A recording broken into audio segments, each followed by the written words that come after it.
Muy buenas tardes, mi querido Alex. Buenas tardes, Jimena, ¿cómo estás? Muy bien, ¿y tú qué tal? ¿Cómo va esta Aquí de tarde, nuevo. hoy martes, tan señalada para nuestra reunión de Cuatro Salas, Revista Cultural, que hoy tiene un asunto muy especial, diríamos un invitado muy especial, que pues efectivamente conocemos los dos y que ya con lo que vayamos conversando todos podrán darse cuenta el papel que tiene en nuestro trabajo, en nuestra universidad y la manera como su trabajo irradia a niños y jóvenes. Entonces, pues si quieres, mi querido Alex, después de saludar a Luis Eduardo que nos acompaña atentamente a todo este proceso que llevamos a todos nuestros escuchas, a nuestro gran programa de la revista cultural, Y vamos a dar... televidentes. Dime. No, y televidentes, no acostumbrado a Es la radio, pero aquí nos están viendo también radioescuchas y nuestra televidentes, como diríamos, vía audio. audio, video, audio, un Sí. poquito complejo, pero bueno, muy bien. Alex, de nuevo entonces, le damos la bienvenida a William Jessit Garzón. William, bienvenido. Bienvenido, William. Vale, muchas Esta, gracias, esta Alex. esperada, esta esperada conversación, la de que vamos organizando hace rato ya. Sí, Ya, casi un muy bien. mes. Bienvenido, sí. Bueno, William, aceptamos, agradecemos efectivamente la invitación, que aceptaras la invitación a Cuatro Salas y especialmente a nuestra sala taller. Tú sabes que nuestra revista tiene cuatro salas y en ellas desplegamos una serie de actividades distintas. En este caso, a ti hemos querido invitarte a la sala taller. En esta sala en particular nos hemos adentrado en lo que los profesores hacen y pueden enseñar a manera de tutoriales, pero también hemos pensado en esta sala en actividades en los cuales tiene cabida la carpintería, la culinaria, la costura, la albañilería, la mecánica, precisando consejos útiles y rápidos. Ahí en esta sala hablamos con Alex, es un lugar efectivamente para aprender algo en lugares insospechados, porque alguien sabe lo que no sabemos. En este caso, hemos pensado que no es sencillo aprender música. Y en nuestra larga historia, que ya más o menos data de unos 5 años, tal vez, William, que nos conocemos en nuestra maestría, hemos sabido que tocas un instrumento, creo que 2 o 3, ya nos contarás. Y como actividad, como goce, como entretenimiento, nos contarás qué es para ti la música y ese vínculo maravilloso que tienes con ella en tu ejercicio de ser maestro. William, siéntete cómodo porque efectivamente, y yo creo que para nosotros es un honor que seas el primer egresado de cohortes recientes que invitamos al programa. Inicialmente pensamos en nuestros colegas, hemos ido ampliando el abanico de invitados y pues con la música en tanto la privilegias ella en tu vida, nos gustaría compartir con nuestros amigos todo aquello que tiene que ver con tu gusto por la música. Entonces, bienvenido William, ponte cómodo en nuestra sala taller y vamos a comenzar. Entonces, cuéntanos un poco, William, quién es William y cómo es esa relación con la música. Bueno, muchas gracias a ustedes por la invitación, a Jimena, Alex. Eh, Me alegra también como poder participar en estos espacios de la Universidad Pedagógica Nacional, quien pues aprecio mucho y que efectivamente pues allá cursé mis estudios de posgrado. Y participar en estos como programas, en especial con ustedes a quienes conocí en sus aulas.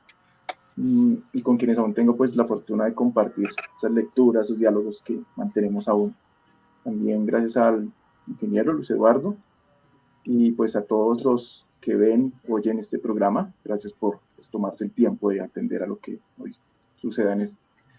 El vínculo con con la música pues comienza desde el colegio, pero no en el colegio como tal, en la escuela, sino en un escenario alterno a esas casas de música municipales. Ahí comienzo a tocar, aprender como la lectura de partitura, que cada instrumento pues tiene unas digitaciones específicas, que requiere un estudio, una técnica particular. Y comienzo con el clarinete, que también es un instrumento pues, de caña, pero de una sola lengüeta y boquilla. Estudio ahí pues cerca como de 3 años con el clarinete, 4 años, mientras termino, me graduó de bachiller e ingreso ya a la universidad a estudiar filosofía. Ahí pues el clarinete como que quedó un poco relegado por las exigencias como académicas, pero siempre la música estaba ahí como llamándome. Una tía me había regalado una guitarra, entonces a la par que cogía el clarinete, me parece particular que siempre el instrumento le sugiera como una dificultad al momento de querer ya acercarse a la música, pero el instrumento en un primer momento es como, no sé, como un obstáculo entre uno y esa música, ¿sí? No hay una, no hay, esa música la que uno quiere comenzar a hacer, entonces hay como una mediación y una espera que uno tiene que hacer de trabajo con el instrumento para poder acceder luego a, como a ese goce ya plenamente musical y hecho por uno mismo. Entonces también comienzo a como aceptar como esa espera necesaria, que no es de una vez como el acceder a la música, sino que hay que mediar un trabajo con el instrumento y comience como a cogerle un gusto a esa sensación que es muy corporal también al momento de comenzar con un instrumento, de aprender, de memorizar sus digitaciones, la correspondencia con la partitura. En eso como que se da una dificultad, que es una sensación un poco incómoda, pero la que uno como que con la que comienza a deleitarse y a necesitarla. Lo puede cansar a uno, pero uno, bueno, va, deja su tiempo, pero luego necesita otra vez intentar como darse otra vez contra la partitura con la que uno no ha podido intentar, seguir intentando, repitiendo, al punto de que, bueno, ya con el tiempo eso uno nota los resultados. Luego, bueno, entonces ahí siempre la música desde ese momento comenzó a estar ahí muy insistente. Yo estudio filosofía, el pregrado, me graduó, pero bueno, antes de graduarme me encuentro como en algún momento con una amiga, una compañera de la banda que tocaba saxofón y me dicen que pues está necesitando pues un músico para un nuevo montaje, pero yo había conocido el oboe como de lejitos, dos compañeros tocan el oboe y el sonido siempre me había parecido como muy interesante, demasiado como misterioso, pero también muy dulce. Entonces yo digo, pues yo puedo, pero no va para continuar con el clarinete, sino ya continuar con el oboe. Y ahí ya comienzo a aprovechar, por ejemplo, la escuela, el conservatorio, la biblioteca del conservatorio de la Universidad Nacional. Pues yo ya era estudiante en filosofía, entonces puedo colarme, por decirlo así, con mi carnet, sacar de la biblioteca del conservatorio unos métodos de oboe. Yo no tenía ni idea de las digitaciones, pero ya como esa experiencia con el clarinete me servía de qué era lo que yo tenía que hacer ya con el oboe para entrar a conocer sus posiciones. Y bueno, entonces me sacó un método de esos, o dos, una fotocopia ahí mismo en el conservatorio. E incluso me acuerdo que antes ya de haber accedido como al oboe como tal, yo ya me sabía algunas posiciones, ya había estudiado las posiciones de las digitaciones del instrumento sin tener todavía el oboe. E incluso mirando las correspondencias, pues yo ya sabía leer partitura con clarinete, la segunda octava de clarinete que comienza pues todos los 6 orificios tapados corresponden al, como al re del oboe, ¿sí? Y entonces a partir de esa correspondencia yo comienzo a ya asimilar como esa nueva digitación del oboe, como a incluso intentar tocar imaginariamente una partitura con el oboe, un ejercicio de escala a partir sin tener el instrumento, a partir de las digitaciones que tiene ese método. Ahí también particularmente como que en ese inicio recuerdo al maestro Tetsuka Heira, que era profesor o es profesor de la Universidad Nacional también, trombonista, muy buen trombonista, y con quien aprendí a tocar tanto clarinete como oboe. pero de manera muy autodidacta, por decirlo así, la medida en que no había un tallerista específico para algunos instrumentos, y en específico el oboe, que es como uno de los instrumentos como más raros en la orquesta. Luego me gradúo, sigo con esa compañía del oboe. Tú ahorita nombras como 2 o 3 instrumentos, pero es algo como buscando otras sonoridades y otras maneras también de retomar esa dificultad siempre de necesitar un trabajo con el instrumento. Entonces en la Nacional también están pues, unos cursos, no el grupo como tal de gaitas y tambores, pero los cursos de gaita, porque en FACA también había hecho parte como de un grupo en el que tocaba la gaita, y al estar como relacionado en cuanto a instrumento de viento, como que me parecía una manera de, no sé si de complementar o de como de llenar con otro tipo de experiencia sonoro, la misma como, no sé cómo decirlo, como la misma forma de tocar el oboe, como complementarla al tener la experiencia en otros instrumentos, ¿sí? No sé si se pueda asegurar que eso funciona, pero por lo menos es algo que me gusta mirar esas sonoridades y explorarlas. Entonces también he pasado pues la gaita, la quena, esos sonidos andinos me parecen geniales, y el oboe, que es como el que más tiempo le he dedicado, demasiado tiempo, horas, días completos, dando una nota larga, así desesperando a los vecinos, con notas largas sin sentido, pero necesarias para pues, fortalecer la embocadura y generar un sonido mucho más bonito en lo que se toque. Maravilloso. William, pues para los que nos siguen, para los que nos han visto ya en varias ediciones de Cuatro Salas, les recuerdo que pues nosotros tratamos de ser juiciosos con darle una especie de enfoque a cada una de las salas, y te invitábamos sobre todo, pues como llevábamos ya varios tiempo en conversaciones, y como acá también hacemos como un guión a partir de unas conversaciones previas y escribimos el guión, y entonces habíamos escrito el guión en este momento para preguntarte un poco sobre la posible relación, porque es una preocupación que tenemos al interior del grupo de investigación. Hemos hecho, recuerda, investigaciones sobre el arte y la escuela. Y entonces en este guión había una pregunta sobre la posible relación entre textos filosóficos que están en la base de tu formación y ahora con lo de la música. Pero escuchándote en estos momentos me parece que podíamos cambiar un poco la pregunta esta, porque finalmente estamos en la sala de los oficios, en la sala de ese trabajo necio, si se quiere, con las cosas del mundo.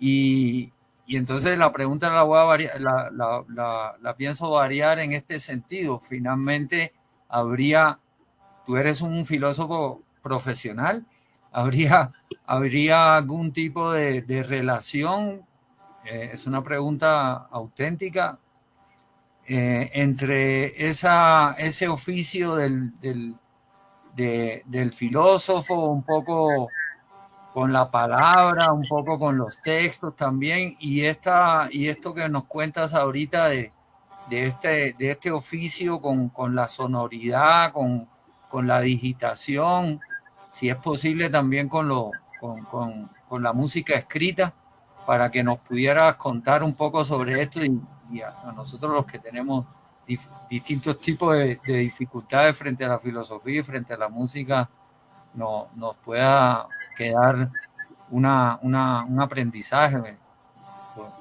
con lo que nos cuentas. ¿Qué relación has encontrado concretamente entre estos dos oficios de tu vida, la música y la filosofía? En concreto no sabría un vínculo, porque a veces pienso como que esa necesidad de estar tocando, pero también esa necesidad de pues, estar leyendo. Veo como cierta incluso más que relación, como una oposición en relación con el tiempo necesario. Digamos que hacer un montaje, estudiar un instrumento, requiere una dedicación, pues eso dirá, pues eso cualquier profesión, cualquier oficio implica eso. Pero la música en particular es algo que de pronto me asusta en un montaje musical, y es que uno no puede, así como digamos cuando se equivoca con un concepto, uno dice, ay no, perdón, estoy hablando de esto otro. Uno en música no puede hacer eso, ¿sí? Entonces hay algo que ser perfecto. Entonces la música requiere una práctica intensa, incluso ya cuando se cree que se tiene, entonces ya cogerlo por partes, casi que al revés, nota por nota, retomando eso, si se puede de memoria mucho mejor, porque es darle la posibilidad al espectador de, pues como que hacerse uno invisible como intérprete, y que pues quien está escuchando acceda a eso que es la música, y no como a la torpeza del intérprete, o que se vea eso como, o ni siquiera que lo vean como qué talento, sino que se pierdan en lo que están escuchando. Entonces creo que eso, al momento de hacer montaje, sí me asusta con la música. Eso requiere un grado de perfección. Ahora, por el lado de la filosofía, pues la perfección está en esas relaciones conceptuales que se deben establecer y estructurar bien un texto, pero al momento de la exposición, pues bueno, es tener esas claridades, pero ahí lo perfecto como que tiene otro tinte, y, y no me asusta tanto como con la música. Entonces, esa relación a veces sí la entiendo, es más como de tensiones, que le estoy quitando tiempo a uno por estar en otro, y voy de un lado para otro un poco diletante, un poco, ok, bueno, indeciso, pero creo que eso es parte de lo que también uno asume, que uno decide, pues bueno, estas dos cosas eh, no puedo escoger, tengo que estar con las dos de alguna manera, y es pues mirar el equilibrio que se pueda. Relaciones, pues a lo largo de la historia, la filosofía, no son pocos los filósofos que también han estado hacia el borde del abismo de la música, lo han sabido sortear, haciendo pues filosofando sobre el arte, mmm, dándole un rango a la música, o quitándoselo a sí mismo dentro del espacio de lo que un filósofo puede aceptar o no. Pero en mi caso personal, yo como que no he necesitado justificar de manera filosófica mi práctica musical, ni darle un rango filosófico a esa preocupación por la música. Creo que es como que tengo que tocar, y cuando estoy tocando, pues estoy tocando y no estoy tratando de pensar una teoría sobre la música y cómo justifico esto que me gusta tanto. A veces lo que sí he visto es cuando uno tiene que preparar un artículo, una ponencia, y hay problemas que uno pues requiere, o sea, le está dedicando tiempo al problema, pero necesita como un espacio distinto al estar ahí sentado frente al computador escribiendo, con el texto, repitiéndolo, repasándolo, buscando como la solución a un problema que haya encontrado. Uno se pone como que ese estrés simplemente lo saca del computador, y uno dice, no, necesito como otro momento, me pongo a estudiar pues con el oboe, con el piano, y haciendo el ejercicio sin buscar como la solución a ese problema, de pronto como que en un momento uno, sin dejar de tocar, ya no está pensando en lo que está tocando, sino está pensando en ese problema que lo estaba como acuciando, lo que estaba acosando. Y ahí es donde uno dice como que, bueno, se pregunta como, ¿qué está pasando ahí? Estoy haciendo una cosa, pero realmente estoy pensando en otra, y me ha ayudado. De hecho, durante todo el pregrado, muchas de las ponencias que hacía, pues algunas de las ideas surgían mientras, no sé, estaba estudiando una nota larga, pero entonces el cerebro está dándole a un concepto, algo, una relación que uno no entendía, algo particular. Entonces se puede entretejer, o en mi caso se ha entretejido, pero sin buscar, o sea, creo que si la filosofía en mi caso no tiene como una justificación filosófica, y digamos que no me he esforzado por por llevarla a cabo. Los problemas de los que me he dedicado, pues, aunque me llama la atención, como que sí lo acusan, pero pues finalmente uno en su trabajo se va por otro lado, ¿sí? Por otros temas que no han sido directamente el arte o en particular la música. Relaciones también, uno siempre intenta como forzar esas relaciones, pero en términos como de especificidad de lo que es la música, sí creo que hay como un abismo en la medida de abordar los conceptos musicales, las estructuras musicales, a lo que implica una dinámica ya de pensamiento, de cómo se estructura un concepto filosófico. Creo que ahí sí hay como no sé, es otra cosa. No es que uno pueda trabajar y más, de pronto no sé cómo lo plantea un compositor. Allá yo ya no me meto, a veces yo ni siquiera me considero como un músico, yo me quedo como en esta parte del instrumento, todavía como de esa materialidad del instrumento con uno y uno como esforzándose por salir de la dificultad que plantea ese instrumento en relación a acceder a lo musical. Entonces creo que por lo menos a nivel instrumental, la filosofía sí, no solo no me esfuerzo, sino como que me gusta incluso también tener como tener esa separación de que al estar estudiando una obra, pues uno está ahí como dándole a sacar un fraseo, una digitación determinada, sin siquiera pues la necesidad de conceptualizar algo, porque ahí ya entraríamos más como en un terreno demasiado interpretativo, más de lo que realmente lo requiere una obra musical, al no ser pues netamente conceptual, no tener por qué responder a una argumentación conceptual o filosófica. Claro que tienen sus estructuras formales y a veces que he escuchado como a un organista alemán que tocaba en la Los Ángeles, decía como que pues él siempre en su improvisación está el concepto, pero no es lo mismo lo que él entiende como músico y hablar de una estructura armónica al decir concepto a lo que entiendo yo como filósofo al establecer de siempre abordar eso con conceptos, no es lo mismo. Para él era una estructura que permitía cierta libertad. En cambio, para el filósofo es mucho más variable que implica la construcción de esa estructura, no partir de ella.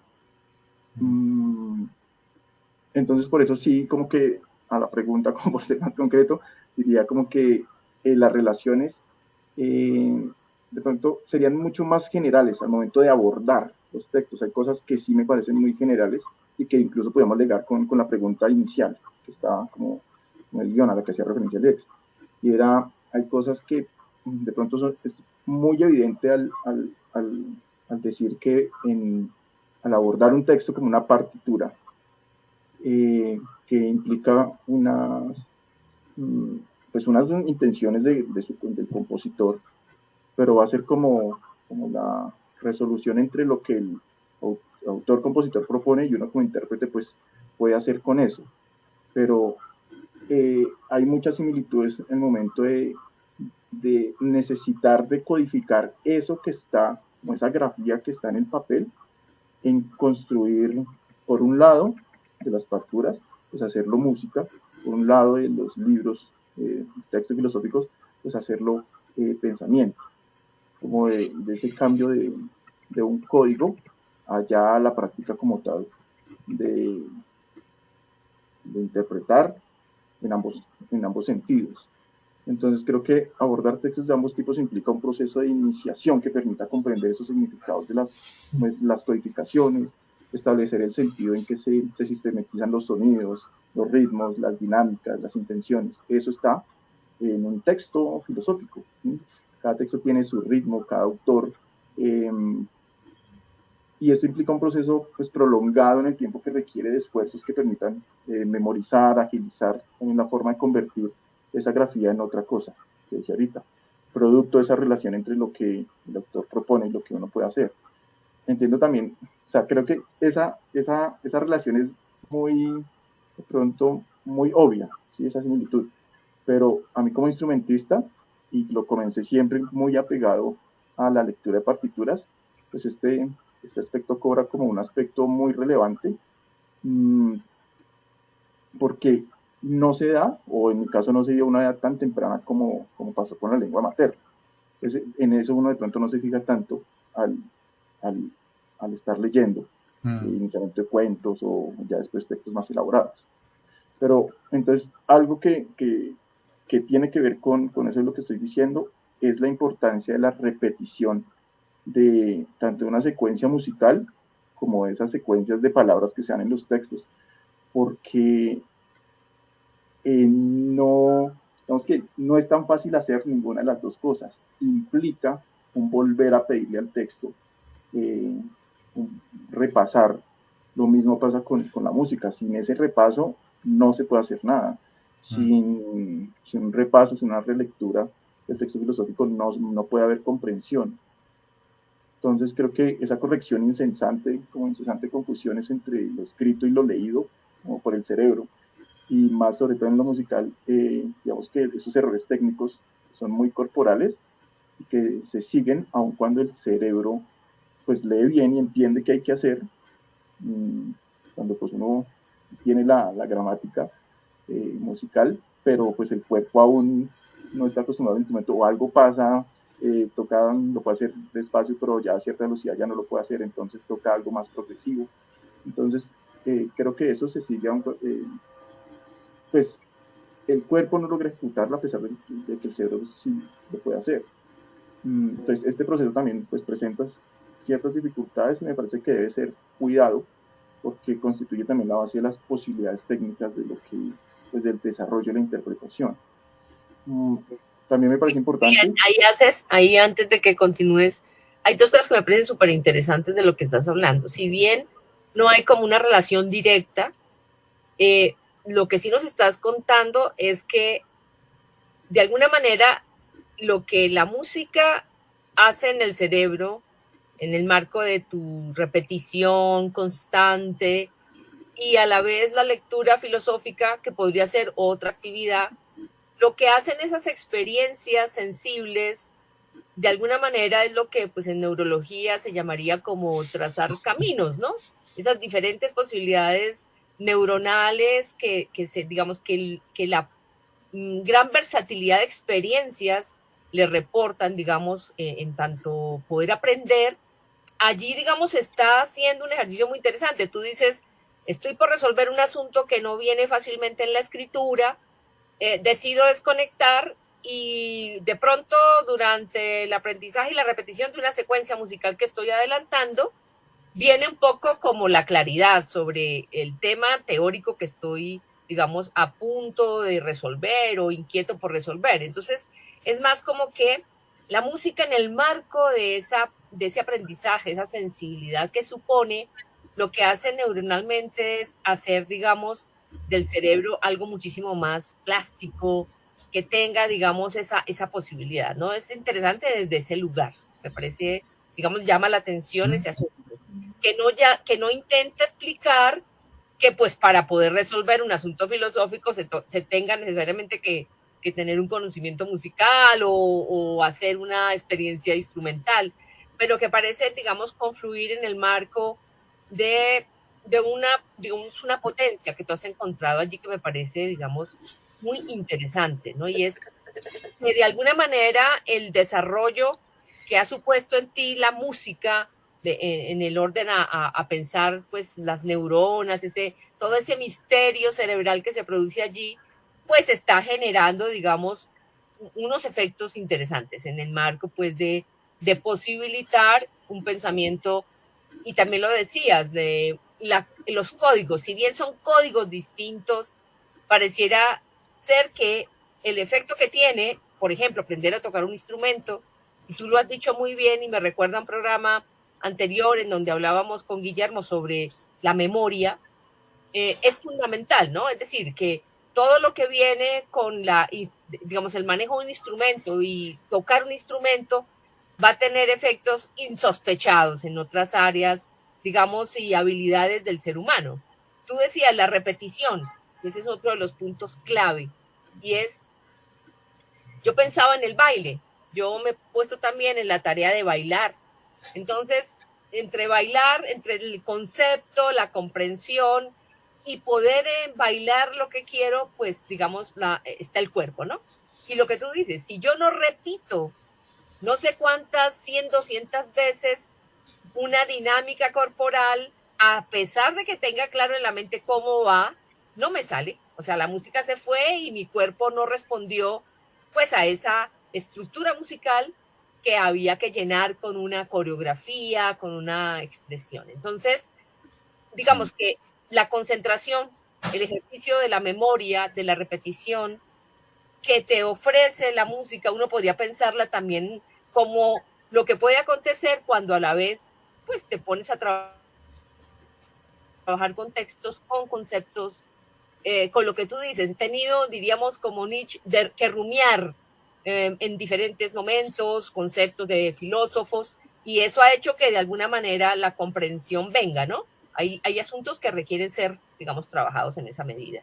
Sí, en el sentido de que tú lo dices claramente, no se puede forzar la relación de mi acto de tocar un instrumento con mi ejercicio, digamos, de pensar un concepto filosófico, de escribir, digamos, algún documento. Creo que ahí empiezan, digamos, es como tú estás siendo, digamos, estás siendo partícipe de unas posibles relaciones a propósito de estas dos, digamos, asuntos que ocupan tu vida, entre otros, pues particularmente, ¿no? Creo que, digamos, un poco en el análisis de lo que nos vienes contando, me atrevería a afirmar estos asuntos. Esa relación también entre repetición y memoria, es recordar que, por ejemplo, con el oboe, yo nunca me pude aprender de memoria no sé, un sistema, o sea, esas primeras líneas de un compás, de 5 compases. Eh, digamos, a veces tenía problemas cuando tenía un solo y bueno, lo estudiaba muchas veces, lo repetía, ya salía, pero pues uno siempre, eso es algo que me gusta mucho con la música y es que la repetición no es solo para alcanzar a hacerlo bien, sino siempre buscar algo mucho mejor. Y en ese sentido, a veces se cita mucho como una frase de Einstein, me parece, que es una locura hacer siempre lo mismo intentando obtener resultados distintos. Y yo creo que esa es la locura del instrumentista. Y es intentar siempre lo mismo una y otra vez, no es, y no solo esperando, sino con la seguridad de que eso va a salir mucho mejor y puede salir mejor. Y no solo para que salga mejor también, sino que para que deje salir, para que no deje de salir tan bien como ha llegado a salir. Es decir, en particular la música es súper celosa con su tiempo y si usted en un mes no practicó una obra, ya después la retoma y se las cobra.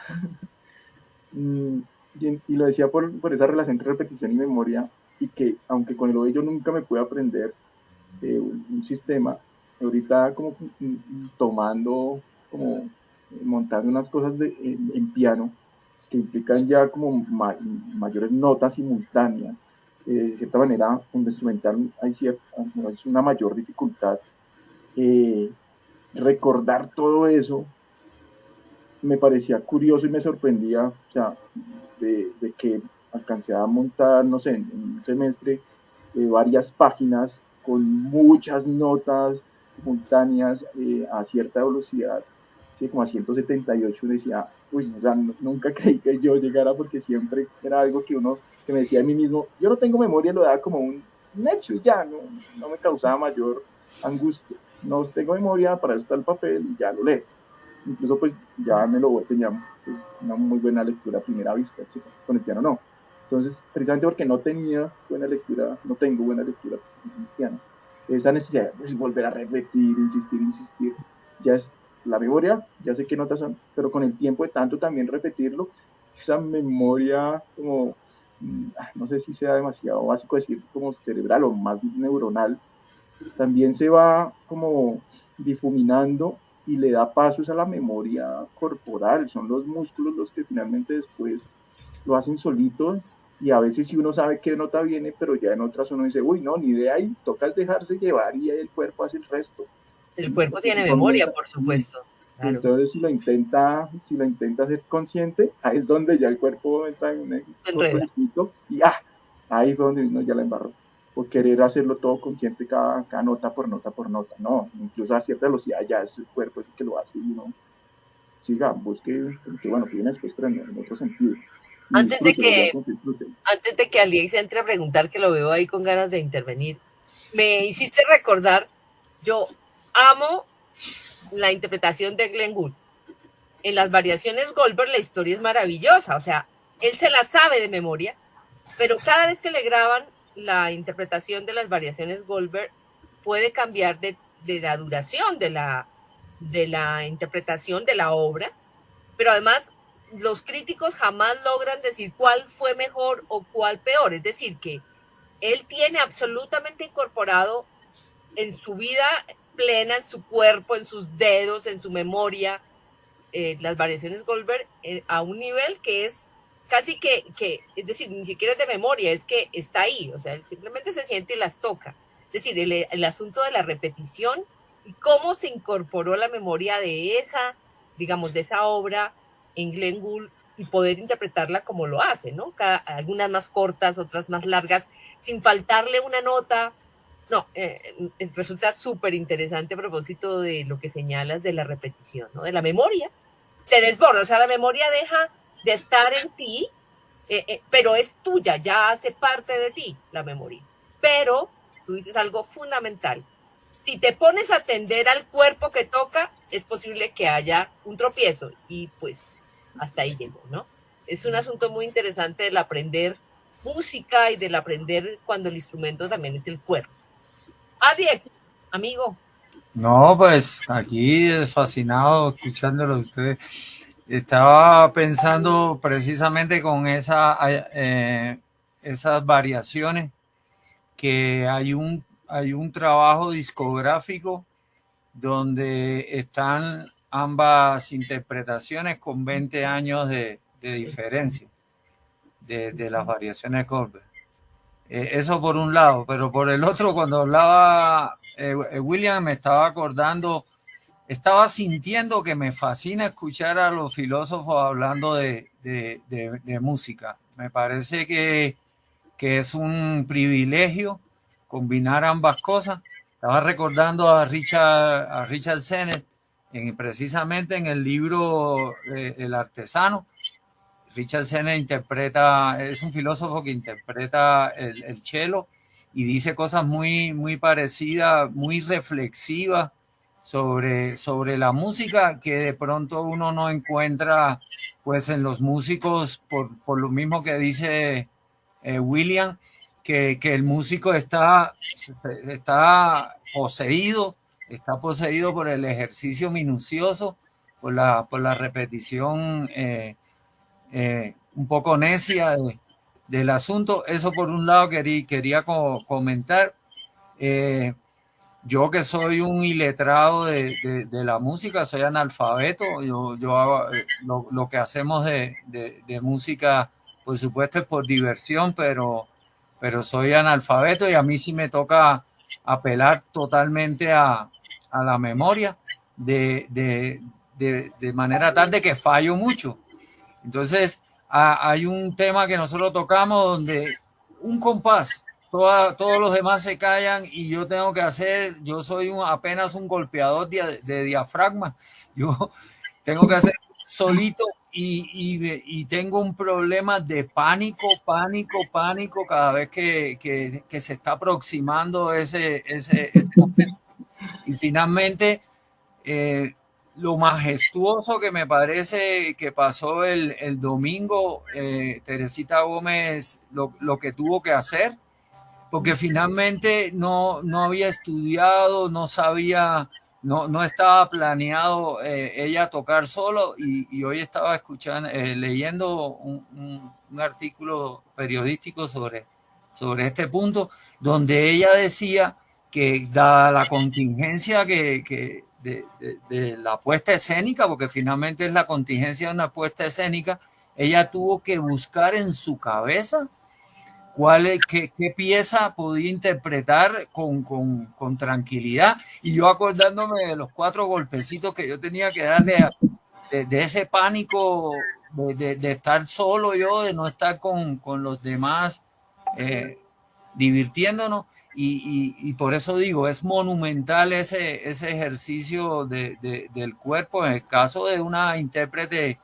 de esa magnitud, y con la experiencia y con el trabajo que ha tenido ella. Y entonces por eso estoy aquí fascinado con esta conversación y este filósofo que estamos escuchando hablar con sus categorías y con su reflexividad sobre una cuestión que no es fácil, referirse con palabras a esa experiencia que estoy de acuerdo con William.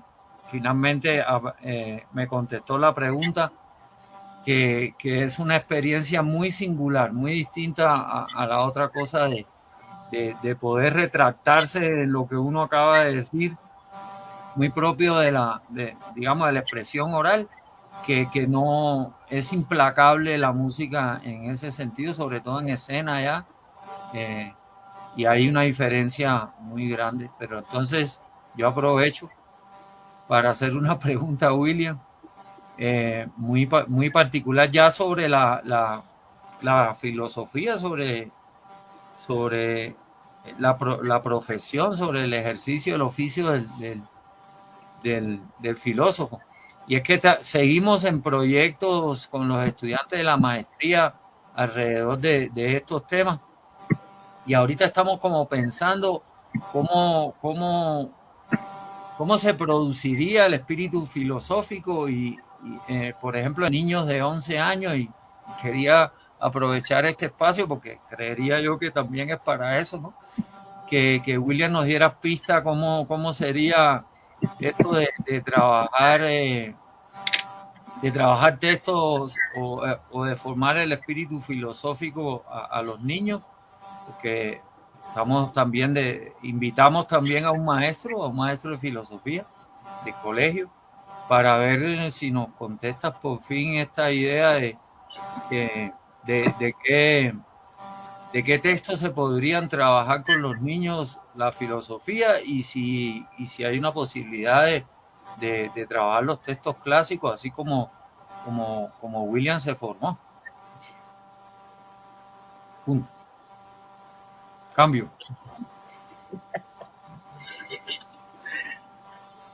Yo creo que particularmente no es necesario como complicarse o pensar demasiado qué textos en específico se pueden trabajar con niños como de esa edad. Yo creo que pues, a partir de los 10, 11 años, no habría que ser muy selectivos en ese punto, sino más como con la densidad de ciertos temas, ¿sí? Los que ellos puedan como acceder a partir de las categorías conceptuales que hayan podido estructurar ya a esa edad. Entonces creo que de entrada, como el texto filosófico antiguos, o lo que se ha conservado y lo que más se conserva, pues son libros que se han considerado como exotéricos, ¿sí? Que no son para un público muy técnico, muy selecto, y en particular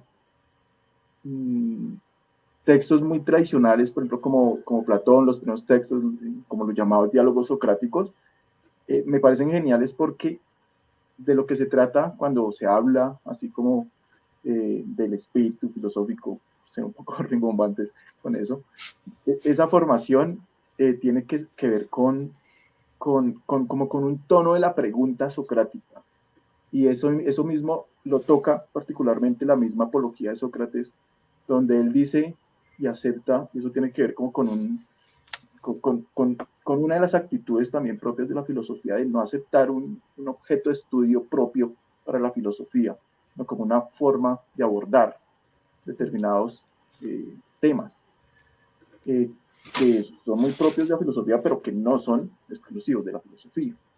Entonces creo que Sócrates menciona, incluso en esa apología, el hecho de cuando están inculpando de querer pervertir a la juventud, de tener un séquito de seguidores, de estudiantes propios a los que él supuestamente les cobra y les enseña. Y entonces esta renuncia de Sócrates a un saber particular, a un saber específico, esa negativa a considerarse un conocedor. El término lo usa, es como un epistamenoid, que sí se lo asigna incluso a los quirotecnes, a los artesanos, a los operarios. Él no asume ningún tipo de ese saber, pero dentro de su ironía, dentro de su manera de hablar, señala que sin querer enseñar, algo aprendieron esos jóvenes y por lo cual lo están culpando a él ahí. Y era, algo aprendieron algo de ver como en escena, hace Sócrates que interroga, que cuestiona, que no acepta tan fácil una respuesta de su interlocutor y que no es, que en ese momento no escogía a cualquier interlocutor, sino que suponía que tenía un estatus dentro de su sociedad por ser un conocedor de algo en específico.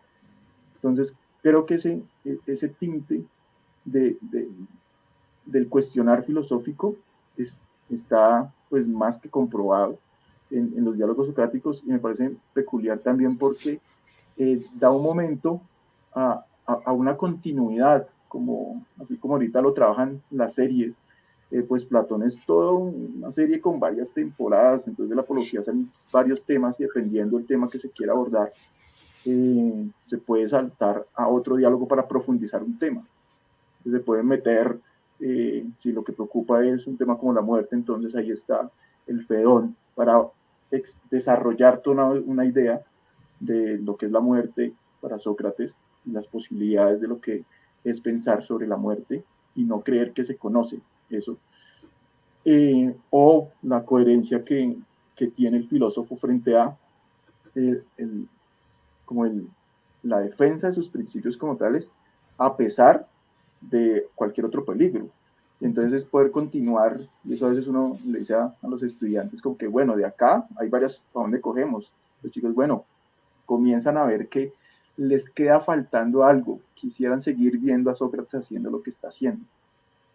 Y una de las cosas, por ejemplo, también la consecuencia en el Critón de Sócrates a evadirse de su condena y de la cárcel a pesar de que los otros se lo están explicando y casi que rogando. Y él siempre es de acuerdo a mirar esa coherencia con lo que se ha planteado. Entonces creo que también yo puedo trabajar textos como que son muy densos, ¿sí? Y sobre todo cuando uno entonces entiende el abordaje que puede tener Heidegger de un texto como sobre el ser de Parménides, pero uno toma esos textos y los comienza a trabajar con los estudiantes, con los niños de esa edad y se da cuenta que realmente lo primero que habría que hacer en un momento para trabajar con niños es uno, como profesional, en perder cierto miedo a creer que esos textos son demasiado inexplicables para el pensamiento de alguien de 10, 11 años. Y ahí está en la capacidad del maestro de poder problematizar ciertos conceptos, ciertas formas de elaboración que tienen esos textos y sacarle esas preguntitas, preguntarle a los chicos sobre partes, ¿sí? O sea, entre más pequeños son, sí se requiere mayor intervención del maestro para fijar un tema, para como mostrar de qué es de lo que se trata, de qué se está hablando, pero me parece muy interesante ligar ese trabajo de la coherencia de Parménides al sacar todas las consecuencias de lo que implica esa oposición entre lo que es el ser y el no ser. Y eso, que es lo que se va a abordar a través del resto de la filosofía antigua, moderna y contemporánea.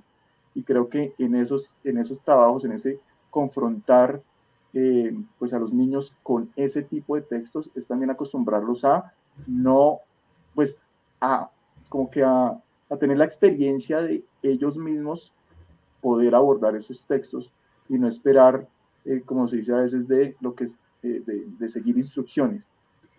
Saque idea principal tal cosa, haga un resumen o esa mediación que plantean algunos libros de texto para, no sé, como que establecer un cronograma para que en 1 hora, en 2 horas se haga un determinado tema y se logre y se evacúe. A veces dicen eso, evacuar un tema y seguir al otro. Entonces creo que es esa mediación del maestro, de activar ese tono que tiene la pregunta. En eso sí me parece esencial Sócrates. Lo tercero, el tiempo, creo que es ese, y en eso me podría traicionar un momento ahí también al decir que algo de la música tiene eso. La música necesita su tiempo, tiene su tiempo. No tendría sentido como, así como se habla cuando se habla de la lectura rápida, decir una escucha rápida de la música, como que eso sería un absurdo. Una interpretación rápida de la música. Sí, como escuchar al doble de la velocidad, así como da la opción YouTube, de escuchar, de ver un video rápido porque uno se aburre y necesita las ideas más rápido para seguir al siguiente video. Eso sería absurdo, pues, con cierta música, bueno, a menos que uno quiera hacer un DJ y hacer más, no sé, unas mezclas ahí ya propias como de esas dinámicas musicales. Pero es también que el niño vea que no hay afán, si no se comprende un concepto para saltar al otro, pues la filosofía no tiene por qué seguir con esos afanes, sino dedicarle el tiempo suficiente a un problema. No porque se espere tampoco resolverlo, pero sí por lo menos que se aproveche ese tiempo para desarrollarlo, que se desarrollen esas ideas. Algo importante también para lograr ese desarrollo de ideas es que pues el maestro no está explicando el texto necesariamente, está pues ayudando, mirándolo, cómo lo está interpretando, pero sí está dando ciertas orientaciones de qué no se puede permitir, porque no se puede permitir cualquier cosa lo que se diga, pero es más también ese trabajo de elaborar. Lo mismo que pasa, le toca a uno con un instrumento, de acceder a eso que es la música, ese goce, a uno para poder acceder a la comprensión del texto le toca trabajar.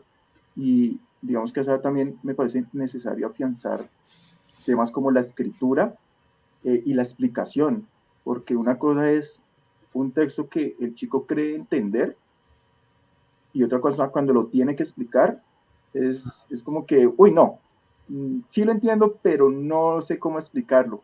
Eso pasa desde, no sé, desde tercer, cuarto de primaria hasta un décimo que tengo estudiantes y en la universidad. Es que, no sé cómo decirlo, pero si se comete el error de, como de aceptar esa renuncia, no obligarse a decirlo, ahí ya hay un déficit, porque creo que sí sea como un esquema triangular entre lo que es la lectura, la repetición de la lectura, porque cuando uno le intenta explicar, sea de manera oral o escrita, se da cuenta de la necesidad de volver, dice, bueno, ya está bien, ahí sí como que se ve la necesidad, cuando uno le dice explique, bueno, espere, vuelva a leer, ahí sí ve la importancia de leer, de releer, y de escribirlo también, porque incluso, bueno, ya me lo explicó, ahora escríbamelo. Y ahí es otra cosa, y es raro de por qué, así como cuando uno tiene un fraseo, sé qué es, pero no lo puedo hacer, pasa lo mismo cuando lo leo, creo que lo entiendo, pero no lo puedo explicar, y cuando ya me esfuerzo y logro medio expresarlo, entonces ya lo voy a escribir y ya no puedo. Es como que, ¿qué pasa ahí? Y es insistir en eso, creo que es importantísimo afianzar eso a esa edad. ¿Sí? Que la escritura, la explicación oral y la relectura. Entonces ahí vuelve de nuevo esa repetición. También creo que algo importante, antes no me parecía tan importante, pero ahora sí lo reconozco, y es como un abordaje un poco cronológico, y ahí se hace necesario pues el precisamente no solo poder trabajar clásicos, sino la necesidad de trabajar clásicos. Entonces me refiero en particular a esa pues intertextualidad que está en la música y que en la filosofía, aunque la música uno la puede encontrar, ¿sí? Uno puede encontrar unas ideas musicales no sé, a mí me gusta y me lleno como de emoción de alcanzar ya como comenzar a reconocer las ideas, y creo que eso también es bueno que lo puedan sentir los estudiantes, es la emoción de por sí mismo uno reconocer una idea de, no sé, de Beethoven, una obertura en un concierto para piano de Dvorak o en una sinfonía de Dvorak. Digo, uy, ahí ya se está, y entonces eso es lo que pasa, y es la riqueza cuando se está estructurando un espíritu filosófico, poder, por memoria, por lo que sea, porque se ha trabajado, se ha elaborado, se ha repetido una idea, poder ya leyendo, no sé, a Descartes, que también en esas meditaciones metafísicas que son geniales, y son, digamos que el lenguaje es, pues, es sencillo, pero pasa que como es un lenguaje que no es muy cotidiano, no están acostumbrados a ese tipo de vocabulario, se entiende como que, ¡oh, es qué cosa tan ladrilluda! Pero realmente las son muy sencillas. El problema es ese acercamiento a ese tipo de lenguaje pues, del siglo XVII, pues es, igual se le da un texto en castellano del siglo XVII, XVIII, es un ladrillo también para esos chicos. Y entonces eso, en lugar de ahorrarles el trabajo de asumir ese tipo de lenguaje, pues ese es el momento para que se comiencen a dar cuenta de que la riqueza de la tradición está en afrontar y enfrentarse a ese tipo de lenguajes de esas diferentes épocas que se dan y cómo lograr pensar con esos autores. Entonces, digamos que decía todo esto para mirar la importancia de una cronología de la filosofía, sin que se reduzca a mera historia, no, es que es pensar esos problemas que se dan en un determinado momento, entonces con Parménides después uno decir, recuerdan que vimos esto, la relación de este término, por ejemplo, doxa, ¿sí? En Parménides, eso cómo lo retoma Platón, y luego eso cómo después por medio de abstracción, cómo lo retoma pues Descartes, y cómo la argumentación de Descartes uno pasa, ahorita estoy haciendo un ejercicio porque con unos comienzo a leer Platón, el teto, mirar esa crítica de la percepción, de los sentidos, y luego Descartes, mirar cómo lo reconoce, o si no volver, pues al contrario, plantear directamente Descartes y luego volver para reconocer como esos argumentos, que si bien están como emplazados en una teoría distinta e incluso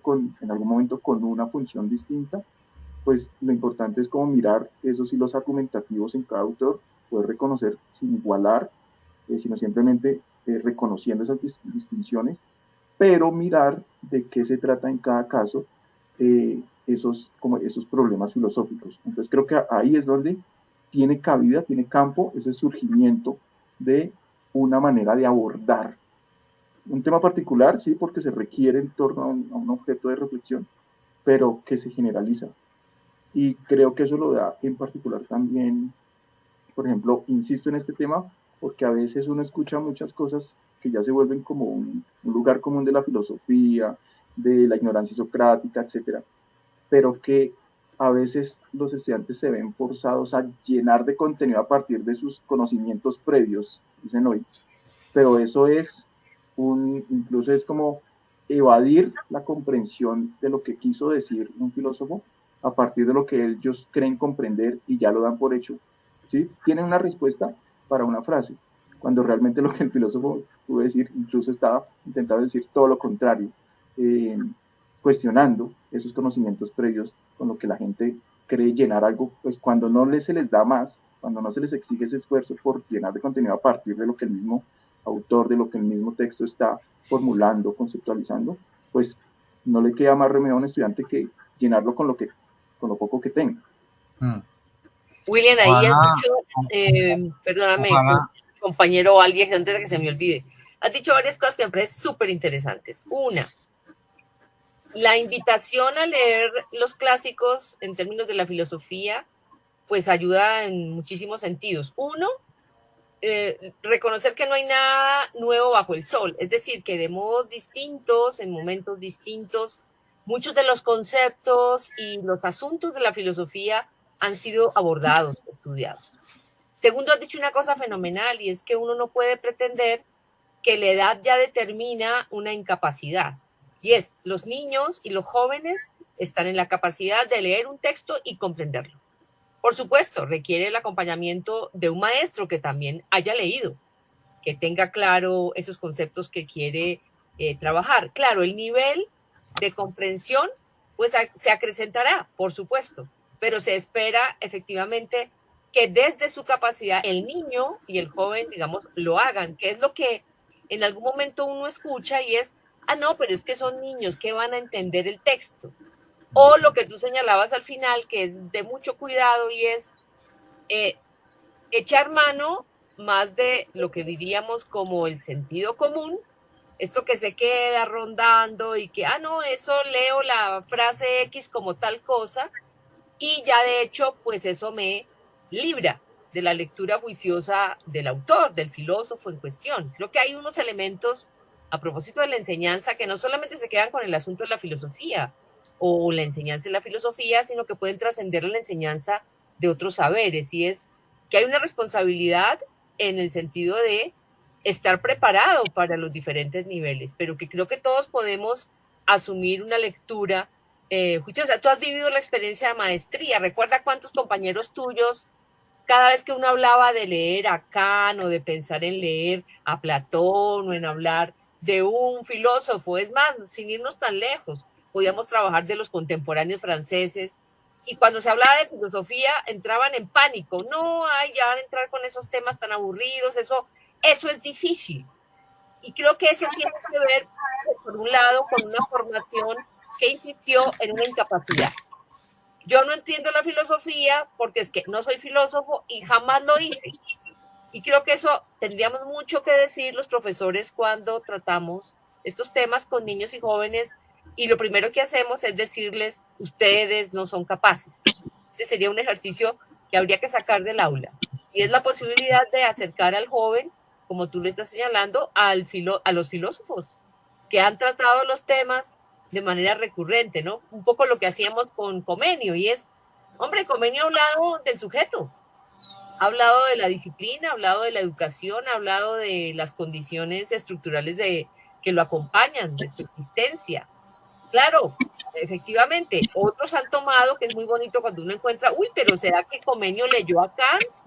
¿O será que, no era esa época? O sí, como tú dices, sí, entonces no, mire, podemos encontrar una idea en otro autor que ha sido, digamos, ampliada o ha sido, digamos, explicada de manera diferente, y eso me resulta, digamos, una manera muy interesante de hacer, digamos, de la actividad de la filosofía un asunto rico, que entusiasma. Yo recuerdo mis clases de filosofía y creo que ahí hay un elemento fundamental, el no llenar, como dices tú, para cumplir, vamos a evacuar los temas, sino que en verdad pudiésemos profundizar y quedarnos con asuntos muchísimo más, digamos, en el orden a la reflexión, pero apoyados por un profesor que lo tenga claro, porque sí que se necesita un profesor de filosofía que tenga claridad sobre los conceptos de que trata, digamos, en cuestión la clase, ¿no? El propósito. Entonces me parece que han sido elementos centrales en lo que has contado. Si no es así, como dicen que como es la patria y Dios lo demanden, entonces ya me dirás tú si más o menos va por ahí la cosa. Yo lo que espero es que Carlos Mario esté escuchando este programa y viendo este programa, porque realmente es la discusión que tenemos con este maestrante, que también está con las mismas preguntas o muy parecidas a William en la enseñanza en nuestras escuelas de la filosofía. Pero cada vez que intervengo, entonces hago una pregunta, y esta la voy a leer porque la escribí, pero está difícil. Para la física, la caña, que tiene algunos instrumentos de viento como el saxofón, tú lo has dicho, o el clarinete, el oboe, el fagot, son vibradores neumáticos. La frecuencia del sonido depende de la geometría de ese accesorio. El resto del instrumento amplifica y modula esa vibración. Por ejemplo, para la ingeniería, la caña tiene que ser de un material homogéneo, que no se deforme ni deteriore con la humedad del aliento, etcétera, etcétera. ¿Por qué estoy preguntando esto? Porque el maestro William, el músico, el filósofo, también es constructor de instrumentos, y específicamente de la caña, de estos instrumentos que acabo de mencionar. Entonces, poco concretamente para preguntarle a William sobre este hacer de las manos, que hace un accesorio como la caña en un instrumento como, por ejemplo, como el oboe. Y no sé si esa pregunta nos dé pie para ver las imágenes que William nos trae mientras contesta, inclusive que podríamos pensar ya como ir cerrando el programa de hoy con un video que también cree que es muy importante que todos veamos y escuchemos. Entonces, William, cuéntenos sobre la caña. Bueno, digamos que para el oboe, o una de las características que tiene el oboe en relación con otros instrumentos es la estructura de su cuerpo, que es cónico. Muchos lo confunden con el clarinete, ¿cierto? Que es más conocido, pero la estructura del clarinete es cilíndrica, no cónica. Entonces, esto genera una dinámica distinta a la proyección del sonido, que comienza, digamos que la parte más pequeña del cuerpo comienza en la caña y comienza en una caña que es de doble pala, que no es como la lengüeta única de clarinete del saxofón, que es más conocida y que pega contra el material de la boquilla. Y en esa vibración, pues emite el sonido que se prolonga a lo largo del cuerpo del instrumento. En el oboe, las dos cañas pegan y eso da una sonoridad particular. Entonces, el sonido del oboe depende, creo que básicamente del 99% de la caña. Entonces, el timbre del oboe tiene que ver con esa vibración de doble caña que tiene este instrumento. También como esa dulzura o ese sonido nasal, a veces, digamos que cuando se está haciendo música que pretende como imitar sonidos de la naturaleza, pues lo asocian mucho con el pato, ¿cierto? El pato como de Pedro el Lobo, que es una obra así como Prokofiev. la didáctica. Entonces está por ese sonido nasal y eso implica la caña. Cambia, digamos que cada caña es única, puede durar desde un segundo hasta, no sé, de pronto una semana, 2 semanas, si no se toca a diario, porque eso es, digamos que algo también angustiante para el oboísta, más aprendiz o profesional. Cada caña, pues, implica una construcción artesanal y mediado también por el gusto del oboísta. Si quiere un sonido mucho más brillante o mucho más opaco, implica una caña más delgada o más gruesa.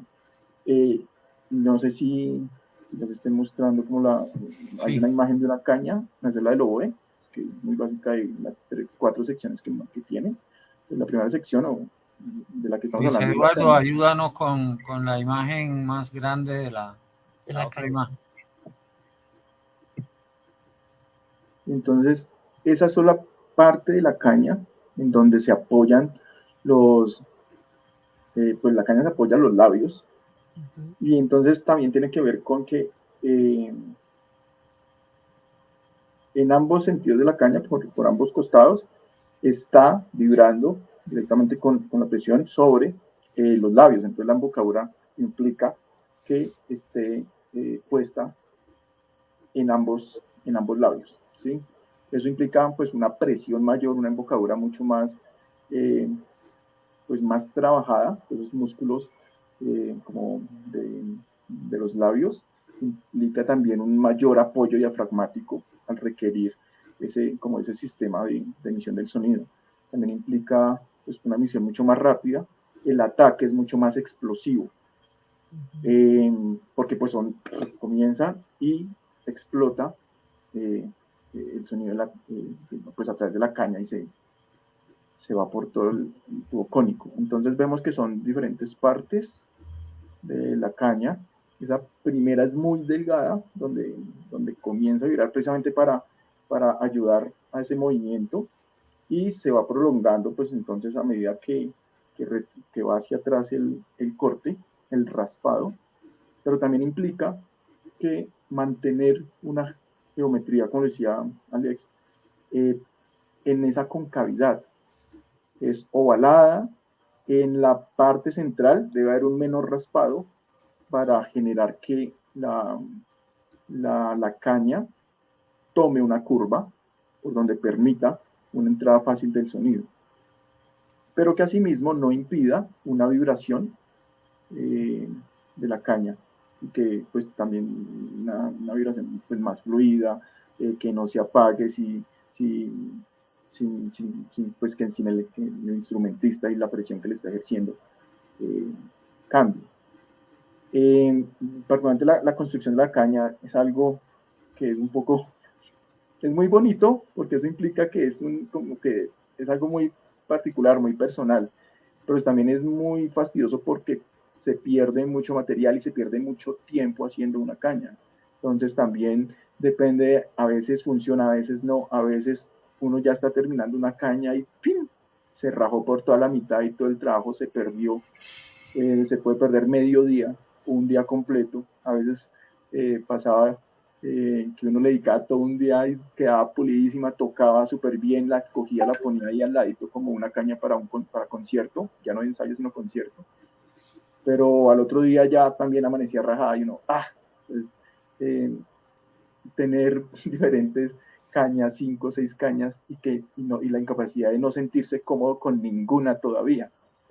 Eso digamos que es algo de lo que hace a los oboes como ser considerados uno de los oboes, de los instrumentos más difíciles del mundo. En particular, se concentra ahí la dificultad en la caña, no solo en la construcción, sino ya en la emisión del sonido. Al ser tan explosivo es dificilísimo, digamos que una dinámica pianísimo. Es digamos que uno lo piensa así como Alex estaba tensionado a medida que se aproximaba el compás en que tenía que hacer su solo, digamos que entrar en un solo con una dinámica pianísimo, pues es complicadísimo, implica un ejercicio pues vocal, pero también diafragmático, pues muy fuerte, precisamente para sonar muy suave, implica pues un trabajo muy fuerte del cuerpo para poder controlar la emisión del sonido. Pero también su contrario, el hecho de la construcción del oboe, aunque tiene mucha resonancia, no es un instrumento como para grandes, como, no sé, como formatos muy callejeros, porque el sonido no da, lo tapan fácilmente una trompeta, la percusión, etcétera. Entonces, por eso se ha relegado también como su uso a un uso pues, de orquesta y de cámara. Hay cosas muy interesantes. No hay chirimía como voy. Pues las españolas y castellanas, pero que no es un oboe propiamente, ahorita se me olvida el nombre, pero tiene el sistema de doble lengüeta, es mucho más ancha, con una boquilla mucho más, con una campana mucho más ancha, y pues digamos que tendría cierta similitud con el oboe, es una construcción mucho más artesanal, pero sí he visto, hay algunas cosas de jazz, pero es muy, digamos que no se utiliza tanto por eso. También el hecho mismo de esta delicadeza de la caña, el trato que requiere, pues no es algo como para ir tocando por la calle y arriesgando como esas membranas de la caña, eso con cualquier cosita, eso uno lo cuida, mejor dicho, y más en un concierto, y si es su única caña con la que se siente seguro, mejor dicho, eso es un tesoro, hay que toca estar resguardando en cada segundo. Entonces, pues para concretar también la respuesta que siempre estoy dando, la caña, el sonido 100% depende de la caña. El color, la coloración, como también que pues eso depende cómo lo quiera cada intérprete, pero entonces depende del grosor de la caña. Hay diferentes técnicas hacia grandes rasgos, por ejemplo, para el color algo más tenue, como una técnica francesa, y los alemanes que la usan mucho, entonces es una caña pues más rígida, más gruesa, y entonces es más opaco el color. Entonces ya una técnica americana implica un raspado mayor, más delgado, las membranas de la caña, y eso da un tipo de coloración pues, más brillante, incluso más metálico. También entonces comienza ahí en esa vibración entre las dos palas de madera. Esto rojito que se ve es el hilo, con el cual toca sellar donde se encuentra en la parte inferior de la pala a la parte superior del tudel, la parte más delgada, que es también ovalada para que logre generar esa estructura, esa geometría de la caña para que pase el sonido. También implica un nudo específico que no se suelte, que selle. A veces toca incluso con algunas cintas por el costado para que selle bien y no se escape el aire por ahí, porque pues eso sería desastroso para la presión del sonido. Algunos, bueno, muchos, yo casi no lo usaba, pero a veces es necesario porque la caña, eso depende de la época en que cortaron la caña, de cuántos años lleva secándose o no, y pues muchas cosas del azar que aún así no se puede controlar por más tecnificado que esté como la industria del oboe. Pues hay palas que pues por más técnica que usted tenga en el raspado, algunas se van a cerrar más que otras, entonces para que no se cierren totalmente se les pone como un alambre de latón, de cobre, para evitar que se cierre totalmente esa abertura. Y finalmente pues el corcho, que es como la embocadura, por decirlo así, de la caña al cuerpo superior del oboe. El acople. Sí, la acople. Y pues eso está pues estructurado de tal manera que ese acople se dé preciso para que sea cónico. Entonces, la salida que recubre ese corcho es mucho más ancha, de cerca como de 5 milímetros más o menos, y la entrada es de cerca de 2 o 3. Eso también cambia porque hay tudeles, se llama, el tubo de cobre que recubre ese corcho. Hay tudeles más anchos o más delgados.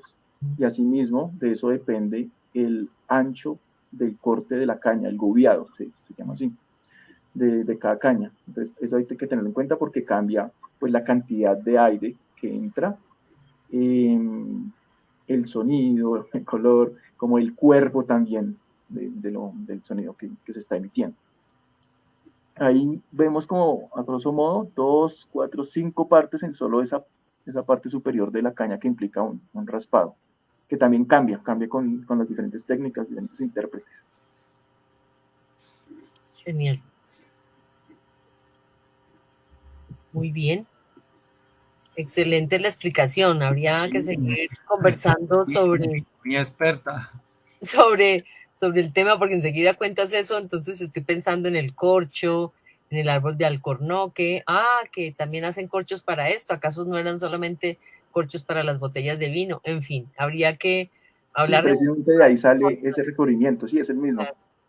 Y entonces, pues, efectivamente, habrían, digamos, de esa construcción, me viene a la mente cuando reproducen un instrumento antiguo, cuando pretenden, no solamente, digamos, es el instrumento completo, sino todas esas partes que representan, para el caso de los instrumentos de viento, un punto central, ¿no?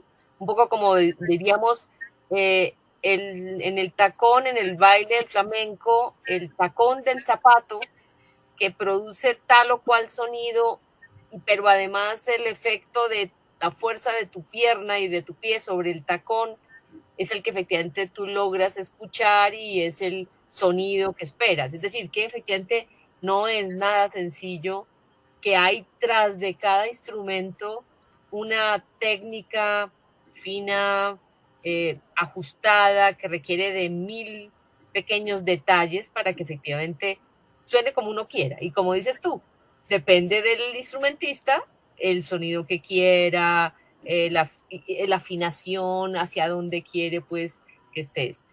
William, siempre quedaremos con ganas de seguir conversando sobre el arte de hacer instrumentos, de trabajar en ello, el arte que tienes y tu habilidad para interpretar también instrumentos.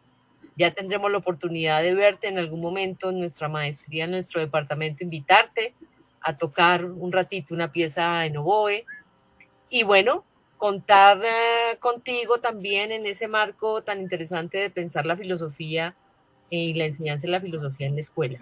No sé, Alex, si quisieras... No, me encantó el programa, yo pudiera seguir, pero también tenemos varios capítulos, varias salas, varias conversaciones todavía pendientes. También el asunto de la lectura, podríamos darle más largas y Y no, esperamos escuchar alguna vez a William a ver si nos acompaña haciendo un poquito de son, aunque ya nos dijo que era un poco peligroso dada la delicadeza del instrumento. Agradecerle a William, a Luis Eduardo que ha estado ahí pendiente, a mi compañera Jimena y nada, y a los que nos escuchan y a los que nos ven, que finalmente son para los que conversamos, ¿no? Muy bien. Es la teleaudiencia, se decía en algún momento.